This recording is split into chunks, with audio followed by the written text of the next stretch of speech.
Ahoy cruisers, welcome back to the weekly Helm report, your go-to for everything making waves in the cruise world. I'm your host, First Mate Steph, and this week it's a full deck of drama, debuts, and deep sea detours, so grab your life vest and your latte because we're diving into the stories behind the splash. Whether you're planning your next voyage or just cruising through the headlines, you know this is the podcast that keeps your compass pointed towards the pulse of the ocean.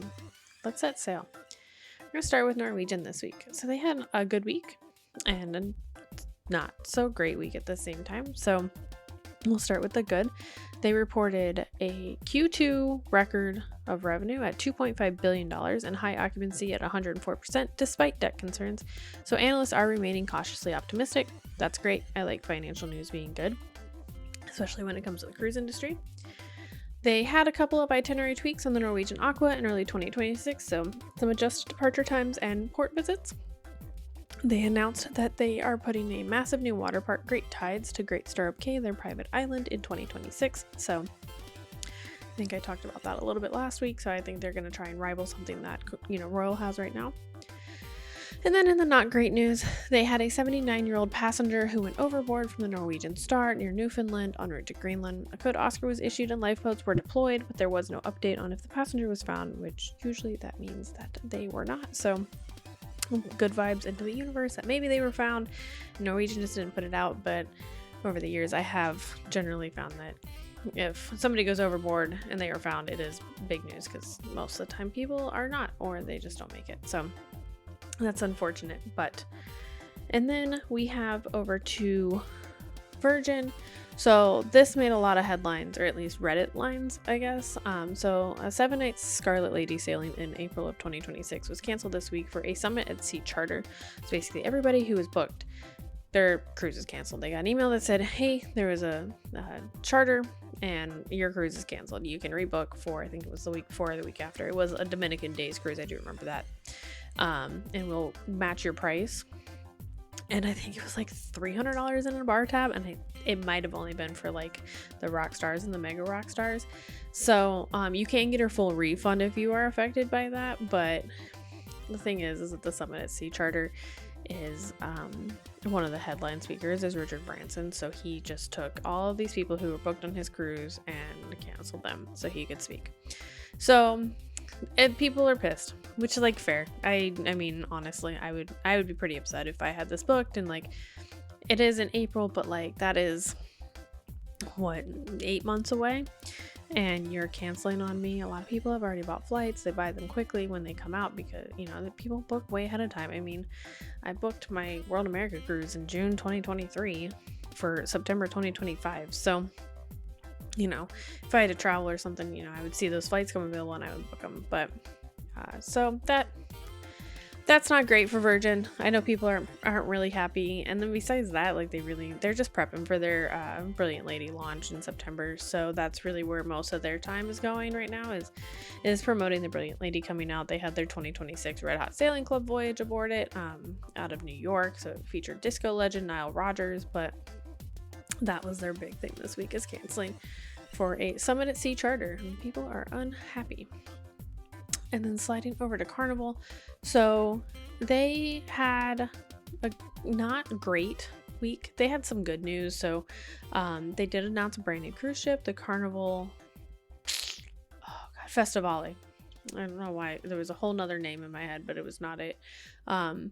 But so they announced that they have a new ship coming out, the Festivale. I think it's going to be something similar to the Mardi Gras. So I'm pretty excited for that. Speaking of Mardi Gras, they did announce that they will begin offering 4 to 5 night itineraries from Port Canaveral on the Mardi Gras starting in May 2027. So it's pretty great. I literally just told my dad tonight that I would love to go on the Mardi Gras, but the 7-night cruises, they're very difficult between just work and being an adult and, we're trying to do a whole lot right now.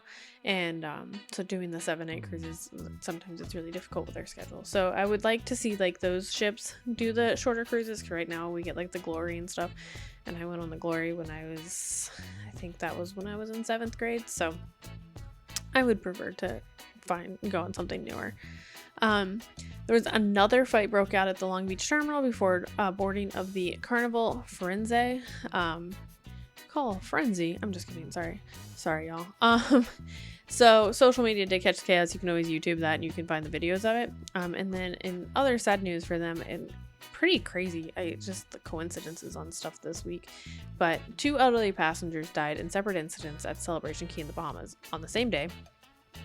So one was snorkeling, one was in the pool, both drowned. And I think, one, that's insane that 2 people died. They were both older. They were in their 70s. At the same day, at the same place. You know, they were in 2 different bodies of water. And I think that's going to draw a lot of attention to Carnival's safety and their lifeguards, right? Because, like, maybe it was natural causes and that just happened. I don't know. It's always possible. But to have 2 separate drownings in different areas under the watch of lifeguards, like, it's just something that I think that they're gonna look at. Also with Carnival, there has been no update on the death investigation, so I'm kind of following that because I think that's a crazy story. But Disney had I think it was a great week, honestly. So Disney was voted #1 large ship ocean cruise line in Travel + Leisure's 2025 awards. That's wonderful. I love that for them. I'm very, very excited for next month to go on to the Disney Dream. I've never been on a Disney cruise. Very excited to try it out. Probably will save myself some money because I can't gamble because there's no casino. So Disney Destiny also floated out of dry dock and they began construction on a new Wish class ship. So that was great. They did decide that they will not the Disney Wonder will not return to Australia and New Zealand after the 25-26 season. We will see if they will replace that with another boat, but I don't know if they will. And, like, honestly, Disney is a big thing in Europe and in America and Japan, but, like, they have the theme parks. I assume Disney is like a worldwide thing, right? Like, I was raised in Europe, but I went to Disneyland Paris when I was a kid. So, and my family is from right here near Orlando. So, like, we went to Disney when we'd come home to see family. So I assume it reaches Australia, but maybe it's not as popular there, right? But who knows? But they are pulling out of Australia right now. We'll see if they replace that ship with another one. And then they, much like everybody else, they, on the Disney Treasure, they had to switch from an Eastern to a Western Caribbean itinerary this week just to avoid Hurricane Erin. So we're going to see that on a whole lot of cruises all the way up the Eastern Seaboard. I have a friend's mom who is currently getting on a cruise out of I think it's New York City or New York, and they were supposed to be going down to Bermuda, and they are now going to Canada. So we will see a whole lot of itinerary changes just with it being hurricane season. So with that being said, if you have a cruise booked in the next 3 months, right, have insurance. Like, do it. I have 3 cruises booked. I have to go put insurance on all of them. You can always do it. You can do it through a travel agency. Obviously, if you use a travel agent, reach out to them. They can give you the best options for that. But you can always go purchase it on your own. It's not very expensive. So, yeah, it's going to suck to pay. You might spend $70 to $300 depending on what policy you go with. But if something happens, you're delayed, you miss port, whatever, you will get paid back. So get insurance if you're sailing during hurricane season. I can't say that enough. So moving on over to Royal Caribbean. So they, I know I brought it up last week. The Star of the Seas debuted at Port Canaveral. So it is the world's largest cruise ship. It welcomed its first guests on August 16th with a celebratory send-off from Port Canaveral. So, but the big thing with that is that Diana Ross was supposed to be the godmother ship, and it was this big thing. It was touted and all of that. And then she pulled out. She said, I'm not going to do this. And they were like, well, shit. So they very quickly found another person. I think this is a much more fitting individual to be the godmother of the boat. So astronaut Kellie Gerardi. So she's an astronaut first and foremost. She's a mother. She's an influencer. I've seen a lot of her videos on Instagram, and I think it's great. It's a great idea. We have the Space Center right here, right next to Port Canaveral. You can watch rockets go up and everything. And so I think that is the appropriate person to be the godmother of seas since it is coming out of Port Canaveral. So I'm really happy with the person they decided on. So, and then they also celebrated their 100 millionth guest aboard the Icon of the Seas. So that is a hell of an achievement. But 2, so I can't imagine like being the person who is that, right? Like imagine you're in their party and you were 1-0, lots of zeros, 1. And they're just like, oh, I'm gonna throw a big party. Like I'd be like, oh, I hope I get to be part of it, right? Like, but I think it's great. That's wonderful. Just, it's always when you're the one before the one after, it's like, damn it, you know, it's like buying the losing scratch off and the next person wins 10 grand. So just moving over to MSC, it's a very light week this week, so that's great. Last week was a lot. There was a lot of information. It's very heavy. So the world cruise has been rerouted due to Red Sea instability. So that's the MSC Magnifica's 2026 world cruise. For next year, we'll skip the Suez Canal and the Middle Eastern ports. Don't be surprised if you have any sort of cruises that are going to the Middle East. It's probably going to be canceled. There is no other way around it. There is hella instability over there, and they're not going to bring a bunch of tourists there. So just keep an eye on that. If you do have any of those cruises booked, reconsider. And then they have reported a small but real drop in emissions thanks to shore power and tech upgrades, but they did come out and give a warning that emissions can rise again, and they probably will without some scalable solution. So as boats are getting bigger, as tourism is picking up, cruises are picking up, we're going to be using them more, which means that the carbon emissions are going to be more, and we have to find ways to cut that down. So for our Earth, like there's no question about it. So but MSC has reported that they have a small but real drop in emissions, so that's great. I love that. And then finally for MSC and this week's news is that they have a surge in the Caribbean. So basically MSC will deploy 7 ships to the Caribbean in 2026-2027, including year-round sailings from Miami, Port Canaveral, and Galveston.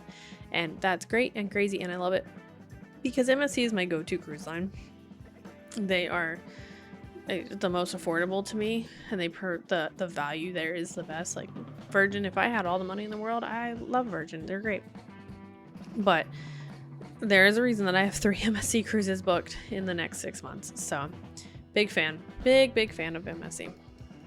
So let's move over to your tip of the week, your cruise tip of the week. So bring a small day pack or crossbody bag when you're getting off the boat. So not just like if you're just getting off, walk around, have a day bag, have something that you have on the front of you. So if you bring a backpack or a purse, or you put your wallet in your back pocket or anything like that, it becomes, I'm not gonna say a safety hazard, but it's easier to steal from you. So if you have something that goes on your front, then people would have to take it from the front of you instead of just grabbing it from the back, and pickpockets are quick.